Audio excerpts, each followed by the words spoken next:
இது சீனாவின் கதை. இந்தியாவை விட வெறும் 50 ஆண்டுகள் மட்டுமே பின்தங்கியிருந்த ஒரு நாடு உலகின் முன்னணி தொழில்நுட்ப சக்தியாக எப்படி உருவெடுத்தது என்பதை விவரிக்கும் ஒரு குறிப்பிடத்தக்க பயணம்.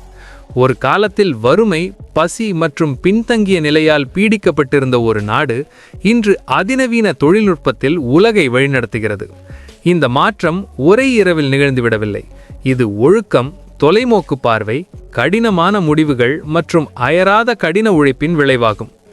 1970களில் சீனா மிகவும் மோசமான நிலையில் இருந்தது. மக்களுக்கு உண்ணுவதற்கு கூட போதுமான உணவில்லை. சாலைகள் மோசமாக மேம்படுத்தப்பட்டிருந்தன. பெரிய நிறுவனங்களோ தொழிற்சாலைகளோ கிட்டத்தட்ட இல்லை. தொழில்நுட்பம் என்பது கேள்விப்படாத ஒன்றாக இருந்தது. அந்த நாடு முற்றிலும் விவசாயத்தையே சார்ந்திருந்தது. இந்த சூழ்நிலையில் சீனா முன்னேறும் என்று யாரும் எதிர்பார்க்கவில்லை. பின்னர் ஒரு திருப்புமுனை ஏற்பட்டது.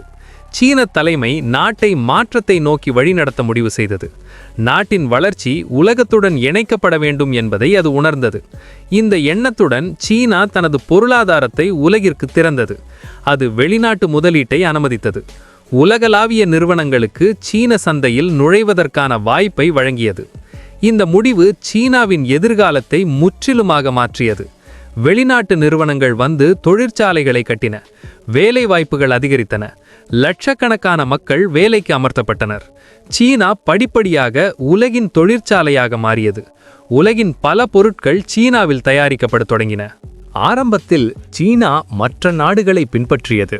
ஆனால் படிப்படியாக அது தானாகவே புதுமைகளை புகுத்தத் தொடங்கியது. இது உண்மையான வளர்ச்சியின் ஒரு அறிகுறியாகும். சீனாவின் முக்கிய நோக்கம் வெறும் உற்பத்தி மட்டுமல்ல, புதிய தொழில்நுட்பங்களை உருவாக்குவதாகவும் மாறியுள்ளது. சீனாவின் வெற்றியில் மிக முக்கியமான காரணி அதன் கல்வி முறையாகும்.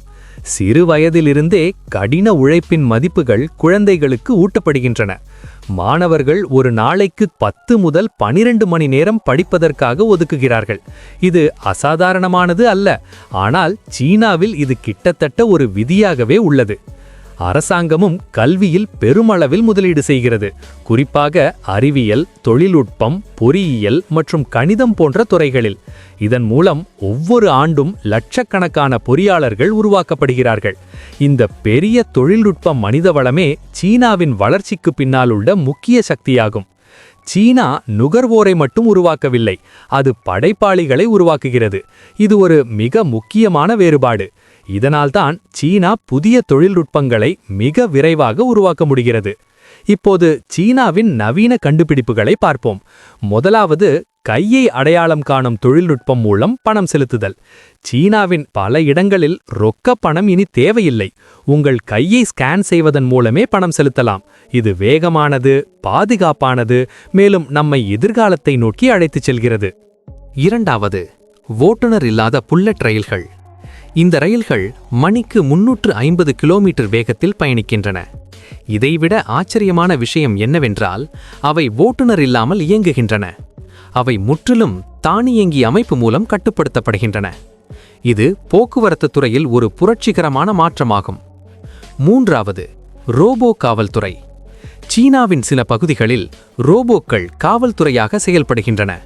அவை கேமராக்கள் மூலம் முகங்களை அடையாளம் காண்கின்றன. குற்றங்களை முன்கூட்டியே கண்டறிவதற்கும் தடுப்பதற்கும் அவை உதவுகின்றன. அவை 24 மணி நேரமும் இயங்குகின்றன. நான்காவது, பறக்கும் டாக்ஸிகள். இவை எதிர்காலத்தின் போக்குவரத்து சாதனங்கள். அவை காற்றில் பறந்து பயணிகளை ஓரிடத்திலிருந்து மற்றோரிடத்திற்கு அழைத்துச் செல்கின்றன.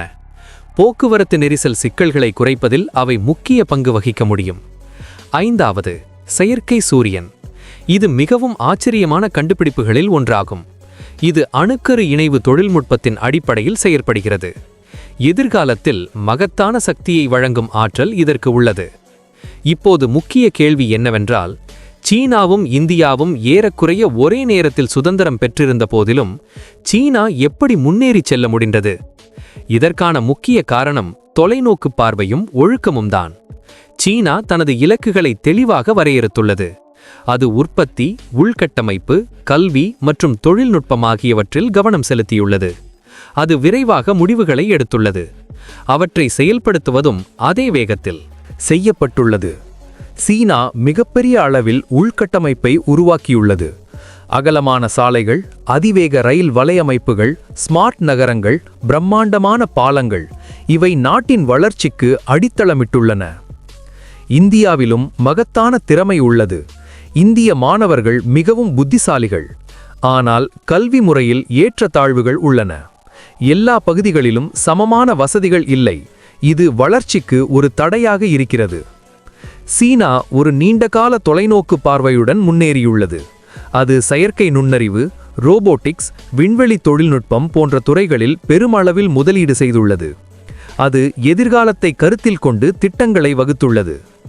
இது நமக்கு ஒரு முக்கியமான பாடத்தை கற்றுத்தருகிறது. ஒரு நாடு வளர்ச்சி அடைய வளங்கள் மட்டும் போதாது.